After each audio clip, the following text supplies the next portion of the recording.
ഞാനിന്ന് രാവിലെ ചായ കുടിക്കാൻ പോയപ്പോൾ നമ്മുടെ ചായക്കടയിലെ ചേട്ടനോട് ചോദിച്ചു, ശരിക്കും എന്താ ഈ PM ശ്രീ, എന്തിനാണ് CPIക്കാർ ബഹളം വെക്കുന്നത്? പിണറായി വിജയൻ PM എന്ന് പറഞ്ഞാൽ പ്രധാനമന്ത്രിയാണല്ലോ, പ്രധാനമന്ത്രിയെ ശ്രീ നരേന്ദ്രമോദി എന്ന് വിളിക്കുന്നതിൽ വല്ല പരാതിയും CPIക്കാർക്കുണ്ടോ? എന്താ ശരിക്കും ഈ പ്രശ്നം എന്താ?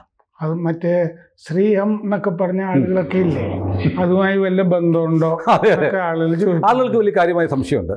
അത്യാവശ്യം കാര്യങ്ങൾ എനിക്കറിയാം, എന്നാലും നമുക്ക് പ്രേക്ഷകർക്ക് വേണ്ടിയിട്ട് ഈ PM ശ്രീ എന്താണ്, എന്തുകൊണ്ട് CPI എതിർക്കുന്നു, പിന്നെ CPIക്ക് ഭയങ്കര അമർഷമാണെന്നൊക്കെ ഏഷ്യാനെറ്റ് പറയുന്നത്. അപ്പം CPI നേതാക്കന്മാർക്ക് പല്ല് കടിക്കുകയും അമറുകയും മുരളുകയൊക്കെ ചെയ്യുന്നുണ്ടാവും. ഇതിൻ്റെ അകത്ത് ഈ പരിതപിക്കാനൊന്നുമില്ല. ഇത് ദേശീയ വിദ്യാഭ്യാസ നയം വന്നു കഴിഞ്ഞല്ലോ.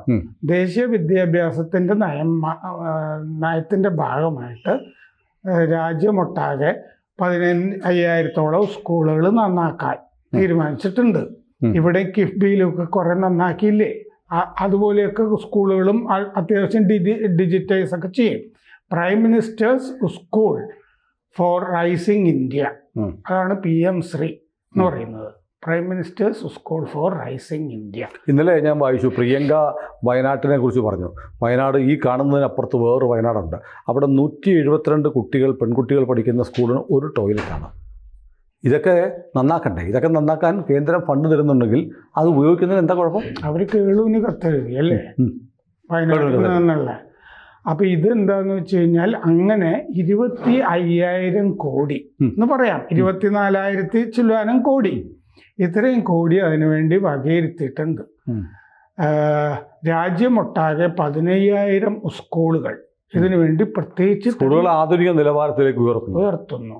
15,000 സ്കൂളുകളാണ് ആ പരിപാടിയിൽ വരുന്നത്. അപ്പോൾ ഈ കേരളത്തിലും എല്ലാ സംസ്ഥാനത്തും ഓരോ ബ്ലോക്കിൽ നിന്നും 2 സ്കൂൾ ഇതിൻ്റെ അകത്ത് വരും. കേരളത്തിൽ നിന്ന് ഏതാണ്ട് 500 സ്കൂൾ വരും എന്ന് പറഞ്ഞാൽ 400 ചില്ലാൻ, 500-ന്റെ തൊട്ട് താഴെയൊക്കെ വന്ന് നിൽക്കും. 500 സ്കൂളുകൾ ഇങ്ങനെ ഓരോ ബ്ലോക്കിലും 2 സ്കൂള് ഈ കിബിയിലൊക്കെ വൃത്തിയായതുപോലെ വൃത്തിയാവും. അപ്പോൾ അവർക്ക് പഠന സൗകര്യങ്ങൾ ഡിജിറ്റൈസ് ചെയ്യുന്നത്, കമ്പ്യൂട്ടറുകൾ, അങ്ങനെ വളരെ ആധുനികമായി ഈ സംഗതികൾ സ്കൂളുകളും. വലിയ തുകയുണ്ട്, 1,500 കോടിയൊക്കെയാണ്.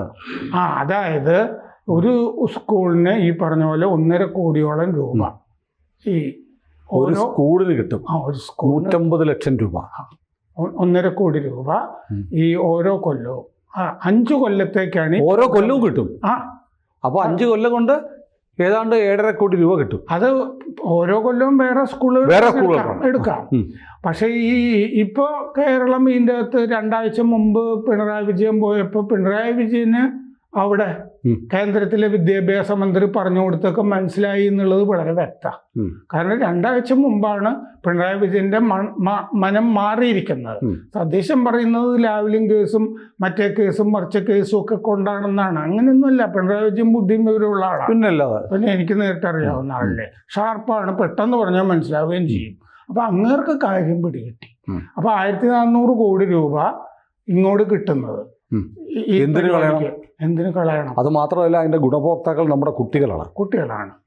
അപ്പോൾ പിന്നെ ഇതിൻ്റെ അകത്ത് കേരളത്തിൽ നോക്കുക, എല്ലാവരും അവ്യക്തമായിട്ടാണ് സംസാരിക്കുന്നത്. ഇന്ന് ഞാൻ എല്ലാവരും സംസാരിക്കുന്നത് തച്ചിനിരുന്ന് കേട്ടു. TP രാമകൃഷ്ണൻ വരെ സംസാരിക്കുന്നത് കേട്ടിട്ടുണ്ട്. കാരണം TP രാമകൃഷ്ണന് മുമ്പ് ഞാൻ കോഴിക്കോട് മനോരമയിലൊക്കെ ജോലി ചെയ്യുമ്പോൾ മാവൂർ ബസ് സ്റ്റാൻഡിൽ ദേശാഭിമാനി ബുക്ക് സ്റ്റോളിൽ ഈ പുസ്തകങ്ങളൊക്കെ വിൽക്കുന്ന ആളായിട്ടൊക്കെ കണ്ടിട്ടുണ്ട്. അപ്പോൾ അദ്ദേഹം കുറച്ച് വായനയൊക്കെ ഉണ്ടാവുമായിരിക്കും. അദ്ദേഹം ഈ ഇടതു മുന്നണിയിൽ ഇത് ചർച്ച ചെയ്തോ എന്ന് ചോദിക്കുമ്പോൾ അത് പറയാൻ പുള്ളിക്ക് സൗകര്യമില്ല. കോൺഗ്രസ് സർക്കാരുകൾ ഇത് നടപ്പാക്കിയിട്ടില്ലേ എന്ന് ചോദിക്കുമ്പോൾ ഞങ്ങൾ നിരുപാധികം നടപ്പാക്കിയിട്ടില്ല എന്ന് സതീശൻ പറയുന്നു. ഇതിൻ്റെ അകത്ത് ഇവര് കണ്ടീഷൻ വെക്കുന്നത് എങ്ങനെയാണ്? ഒരു നിരുപാധികം നടപ്പാക്കാൻ പറ്റില്ല. ആ വ്യവസ്ഥകൾ അംഗീകരിച്ചേ നടപ്പാക്കാൻ പറ്റുള്ളൂ. അയാൾ എന്നിട്ട് പറയുന്നത് കർണാടകയില് BJP സർക്കാരുണ്ടായിരുന്ന കാലത്താണ് ഇതിൽ ഒപ്പുവെച്ചത്. പിന്നെ ഞങ്ങൾ വ്യവസ്ഥകളൊക്കെ ഇത് മുഴുവൻ അംഗീകരിക്കില്ല എന്ന് ഞങ്ങൾ പറഞ്ഞിട്ടുണ്ടെന്ന്. പറഞ്ഞുകൊണ്ട് എന്താ കാര്യം? തെലങ്കാനയിലും ഞങ്ങൾ പറഞ്ഞിട്ടുണ്ടെന്ന് നിരുപാധികം. തമിഴ്നാടിൽ ഒപ്പിട്ടതാണല്ലോ ഏറ്റവും പിണറായി വിജയനും CPM-ആയിട്ട് ഏറ്റവും അടുത്ത് നിൽക്കുന്ന ഏക മുഖ്യമന്ത്രി എന്ന് പറയുന്നത് സ്റ്റാലിനാണ്. സ്റ്റാലിൻ ഒപ്പിട്ടിട്ട് സുപ്രീം കോടതി കൊണ്ടുപോയി ഒരു കേസ് കൊടുത്തു എന്ന് മാത്രമല്ലേ ഉള്ളൂ. അതാണ് പ്രായോഗിക നിലപാട്. അതാണ് പദ്ധതി അംഗീകരിച്ച് ഉള്ള കാശ് മേടിക്കുന്നു, എൻ്റെ വിയോജിപ്പ് നിയമപരമായി ഞാൻ നേരിടും.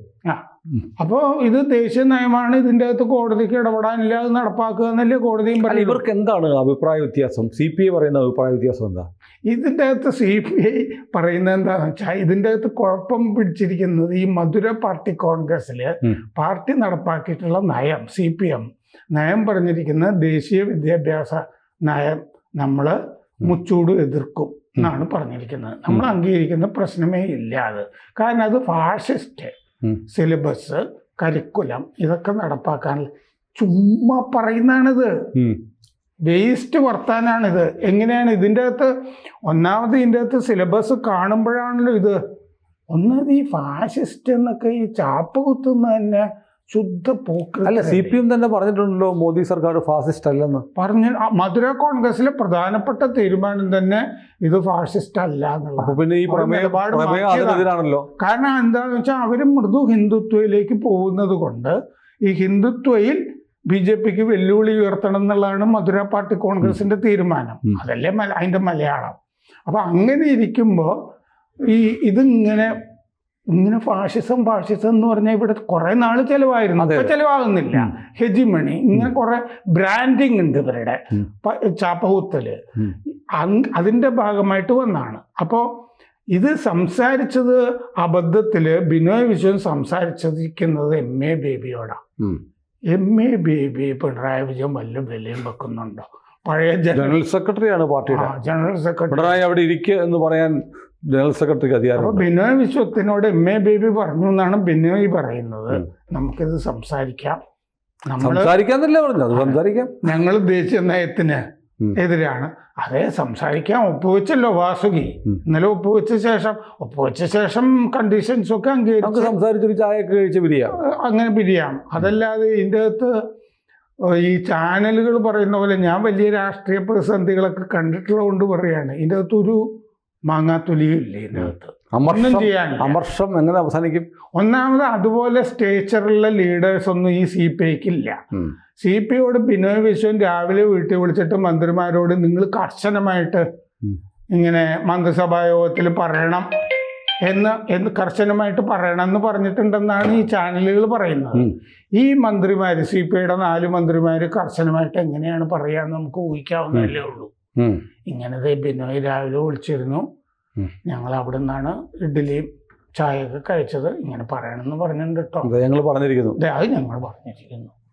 ഇതല്ലാതെ എന്ത് പറയാനാ? ബിനോയ് വിശ്വ അത്രേ ഉദ്ദേശിക്കുന്നുള്ളൂ. ബിനോയ് വിശ്വ അത്രേ. മിനിറ്റ്സ് എഴുതുമ്പോൾ അതിനകത്ത് ഞങ്ങൾക്ക് വിയോജിപ്പുണ്ടെന്ന് പറഞ്ഞത് രേഖയായിട്ട് അവിടെ പറയണം. മാത്രമല്ല, ഇതിലിപ്പോൾ മുന്നണി മാറാനായിട്ട് കോൺഗ്രസുമായിട്ട് നമുക്ക് ചേരാം എന്ന് അവരുടെ പാർട്ടി കോൺഗ്രസ് അടുത്ത കാലത്തല്ലേ തീർന്നത്. ആ പാർട്ടി കോൺഗ്രസിൽ CPI തീരുമാനിച്ചിട്ടില്ലല്ലോ. അതുകൊണ്ട് ഇടതു മുന്നണി വിടുന്ന പ്രശ്നമില്ല. ഇത് പാർട്ടിയെ പറ്റി വിവരമില്ലാഞ്ഞിട്ടാണ് ഈ ചാനലുകാർ ഇത് പറയുന്നത്. ചാനലുകാർക്ക് എന്തൊരു ആവശ്യം? എന്തോ സാമൂഹ്യ വിരുദ്ധമായ എന്തോ സാധനം കേരള സർക്കാർ ഒപ്പുവെച്ചു എന്ന തരത്തിലാണ് ചാനലുകാർ ചോദിക്കുന്നത്. മുമ്പ് ഇവിടെ PKV മുഖ്യമന്ത്രിയൊക്കെ ആയിരുന്നല്ലേ. PKVക്കും വേണമെങ്കിൽ മുഖ്യമന്ത്രിയായിട്ടൊക്കെ തുടരാം. അപ്പോഴാണ് ജലന്ധറിൽ പാർട്ടി കോൺഗ്രസ് ചേർന്നിട്ട് ഈ കാലഘട്ടത്തിന്റെ ആവശ്യം ഇടതുപക്ഷ ഐക്യം ഊട്ടി ഉറപ്പിക്കുന്നതാണ്. ഏത് അടിയന്തരാവസ്ഥക്കാലത്ത് കോൺഗ്രസിന്റെ കൂടെ നടന്ന പാർട്ടിയാ. ഈ കാലഘട്ടത്തിന്റെ ആവശ്യം ഇതാണെന്ന് പറയുന്നു. മറ്റേ PKV അതൊക്കെ രാജിവെച്ച് പോകുന്നു ഇല്ലേ. ഇടതുപക്ഷ ഐക്യം ഊട്ടി ഉറപ്പിച്ചതാണ്. ഈ ഇടതുപക്ഷ ഐക്യം ഊട്ടി ഉറപ്പിച്ചത് മാറ്റാനായിട്ട് തീരുമാനിച്ചിട്ടില്ല. പിന്നെ അവിടെ തീരുമാനിക്കേണ്ട ആരാ? D രാജ എന്ന് പറഞ്ഞ ഒരാളാണ്. ബെസ്റ്റാ.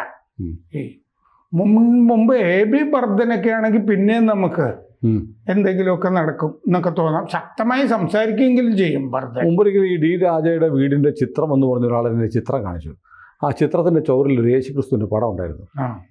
ഡാനിയൽ രാജ എന്ന് പറഞ്ഞിട്ട് അല്ലേ. ഇദ്ദേഹം അവിടെ പോയി വെല്ലൂരിൽ ഇദ്ദേഹത്തിന്റെ സഹോദരൻ പഞ്ചായത്ത് പ്രസിഡന്റ്. ഒന്നാമത് ആലോചിച്ച് നോക്കും, വെല്ലൂർ പോലൊരു സ്ഥലത്ത് CPIക്ക് പഞ്ചായത്ത് പ്രസിഡന്റ് ഉണ്ടാവുന്നത് എങ്ങനെയാണ്? അപ്പൊ സ്റ്റാലിൻ ഇരിക്കട്ടും രാജ ഇരിക്കട്ടെ, ഇങ്ങനെ അഡ്ജസ്റ്റ്മെന്റിൽ ഓരോ സ്ഥലത്തും അവിടെ CPIക്ക് സ്ഥാനാർത്ഥിയില്ലേ, CPMനേക്കാൾ കൂടുതൽ MP മാരൊക്കെ കിട്ടിയില്ലേ. സ്റ്റാലിൻ കരിഞ്ഞ് കാശും കിട്ടി, സ്റ്റാലിൻ പൈസയും കൊടുത്തു. മുഴുവൻ തെരഞ്ഞെടുപ്പ് പ്രവർത്തനവും നടത്തുന്നത് സ്റ്റാലിനാണ്. സ്റ്റാലിൻ മറ്റേ ഇലക്ട്രൽ ബോണ്ട് മേടിക്കും, എന്നിട്ട് CPIക്കും CPM-നും കൊടുക്കും. CPM-ഉം CPM ഇലക്ട്രൽ ബോണ്ടിനെ എതിർക്കുകയും ചെയ്യും. ഇല നക്കി പട്ടിയുടെ കിറുനക്കി പട്ടി എന്ന് പറയുന്ന പോലെ ഇങ്ങനെ നടക്കും. അപ്പൊ അതുകൊണ്ട് ഇന്ന് ഉച്ചയ്ക്കോ മറ്റോ പത്രസമ്മേളനം നടത്തുന്ന ബിനോയ് വിശ്വം പറഞ്ഞിരുന്നു. വൈകുന്നേരം ശിവൻകുട്ടി, അതെനിക്ക് നല്ല ബുദ്ധിയായിട്ട് തോന്നി. ശിവൻകുട്ടിക്ക് വേണമെങ്കിൽ ഇന്ന് രാവിലെ പത്രസമ്മേളനം നടത്താവുന്നേ ഉള്ളൂ, വാസിക ഇന്നലെ ഒപ്പിട്ടാണല്ലോ. പക്ഷെ ശിവൻകുട്ടി വൈകുന്നേരം നടത്തുന്നുള്ളൂ എന്ന് പറഞ്ഞു. ബിനോയ് നടത്തി കഴിഞ്ഞാൽ അപ്പൊ 4 മണി കഴിഞ്ഞിട്ടല്ലേ പിന്നെ ബിനോയ് വിശ്വത്തിന് ചെയ്യാൻ പറ്റുള്ളൂ. പിന്നെ ഞങ്ങൾ ചർച്ച ചെയ്യുമെന്ന് പറഞ്ഞുകൊണ്ടിരിക്കുന്നു. അപ്പൊ ഇനി ബിനോയ് വിശ്വം ചർച്ച നടക്കും, ഞങ്ങൾ ദേശീയത്തിനെതിരാണ്. ഇത് 2022 കൊണ്ടുവന്ന പരിപാടിയാണിത്. ഇതൊരുമാതിരി സംസ്ഥാനങ്ങളൊക്കെ ഒപ്പിട്ട് നടപ്പാക്കി കഴിഞ്ഞു. അത് മാത്രമല്ല സാർ, ഇതിനകത്തൊരു വലിയ കാതലായ പ്രശ്നമുണ്ട്. രാജ്യത്തെ ബഹുഭൂരിപക്ഷം സംസ്ഥാനങ്ങളും NEP നാഷണൽ എഡ്യൂക്കേഷൻ പോളിസി നടപ്പാക്കുന്നു. സിലബസ് ഉൾപ്പെടെ സംവിധാനങ്ങളൊക്കെ അതനുസരിച്ച് മാറുന്നു. കേരളം അല്ലെങ്കിൽ തമിഴ്നാട് ഏതെങ്കിലും സംസ്ഥാനം അതൊന്നും പറ്റൂല, ഞങ്ങൾക്ക് തോന്നുന്നത് പഠിപ്പിക്കത്തുള്ളൂ എന്ന് പറഞ്ഞ് പഠിച്ചുകൊണ്ടിരിക്കുന്നു. അവസാനം ഒരു നാഷണൽ ലെവലിലൊരു കോമ്പറ്റേറ്റീവ് എക്സാം വരുമ്പോൾ കേരളത്തിലെ വിദ്യാർത്ഥികൾക്ക് എന്ത് പെർഫോമൻസിനെ എങ്ങനെ ബാധിക്കും? അതൊക്കെ വലിയ പ്രശ്നമാണ്. ഇത് എന്താണെന്ന് വെച്ചാൽ ക്ലാസ്സിൽ മറ്റേ പണ്ട് SFIയിലും ഒക്കെ ഉണ്ടായിരുന്ന അധ്യാപകന്മാരൊക്കെ ഉണ്ടെങ്കിൽ അവർക്ക് പഠിപ്പിക്കുമ്പോൾ ഈ ഹരീഷ് വാസുദേവനെ പോലെയൊക്കെ സംസാരിക്കാം എന്നൊക്കെ ഇല്ലേ ഉള്ളൂ. അതങ്ങനെ പറഞ്ഞോട്ടെ. പക്ഷെ മറ്റേ പരീക്ഷാ പേപ്പറിൽ സിലബസിലുള്ള സാധനമാണ് വേണ്ടത്. അത് കുട്ടികൾ ശ്രദ്ധിച്ചാൽ മതി. കുട്ടികൾക്ക് വിവരം ഉണ്ടെങ്കിൽ കുട്ടികൾക്ക് പാസ്സാകാനും പുറത്തൊക്കെ പോയി യൂണിവേഴ്സിറ്റിയിൽ പഴയ പോലെ ഡൽഹി യൂണിവേഴ്സിറ്റിയിൽ കൂടുതൽ മാർക്ക് 100% മാർക്ക് എന്നൊന്നും പറഞ്ഞ് ഇനിയുള്ള കാലത്ത് അവിടെയൊക്കെ എൻട്രൻസും ഒക്കെ വന്നു വിവരം ഉണ്ടെങ്കിലൊക്കെ. അതുകൊണ്ടാണ് ഞാൻ ചോദിച്ചത്, ഇത് NEP വന്നു കഴിയുമ്പോൾ എൻട്രൻസ് ഉൾപ്പെടെയുള്ള പരീക്ഷകളുടെ സിലബസും NEPക്ക് അനുസൃതമായി മാറും. അപ്പോൾ കേരളത്തിൽ ഈ പഴയ സാധനം പഠിച്ചുകൊണ്ടിരുന്ന കേരളത്തിലെ പിള്ളേർ ഒരിടത്തും എത്തില്ല. മാത്രമല്ല മാർക്സിസത്തിന് ലോകത്തിന് എവിടെയെങ്കിലും വല്ല വിലയുണ്ടോ? അത് പഠിച്ചിട്ട് ജീവിതത്തിൽ ആർക്കെങ്കിലും എന്ത് ഉയർച്ച ഉണ്ടാക്കാൻ പോകുന്നുണ്ടോ? ഇല്ല. പിന്നെ നമ്മുടെ സിലബസിൽ നമ്മുടേതായ ശാസ്ത്രങ്ങൾ, ഉപനിഷത്തുക്കൾ ഇല്ലേ, ഇതൊക്കെ വേണം. അല്ലാതെ ഈ സയൻസ്, സുവോളജി, ബയോളജി ഭാഗത്തൊന്നും ഇതൊന്നും പറയാൻ പറ്റില്ലല്ലോ. പിന്നെ മുഗളന്മാരുടെ ചരിത്രം അത് മാത്രം പഠിച്ചാൽ മതി. ചരിത്ര ഭാഗത്ത് ഇങ്ങനെ കുറെ കാര്യങ്ങൾ, സത്യമൊക്കെ ഔറംഗസേബ് ചെറ്റയാണെന്നൊക്കെ സിലബസിൽ ഉണ്ടാവുമായിരിക്കും. അത് ശരിയാണല്ലോ. അത് കുട്ടി തന്നെ പരിശോധിച്ച് കഴിഞ്ഞാൽ കുട്ടികൾക്ക് മനസ്സിലാവുന്നതല്ലേ ഇത് ഈ കാര്യങ്ങൾ. സിഖുകാരെ തന്നെ എത്ര പീഡിപ്പിച്ചിരിക്കുന്നു, ഔറംഗസേബിൻ്റെ കാലത്ത് എത്ര അമ്പലം തകർത്തിരിക്കുന്നു.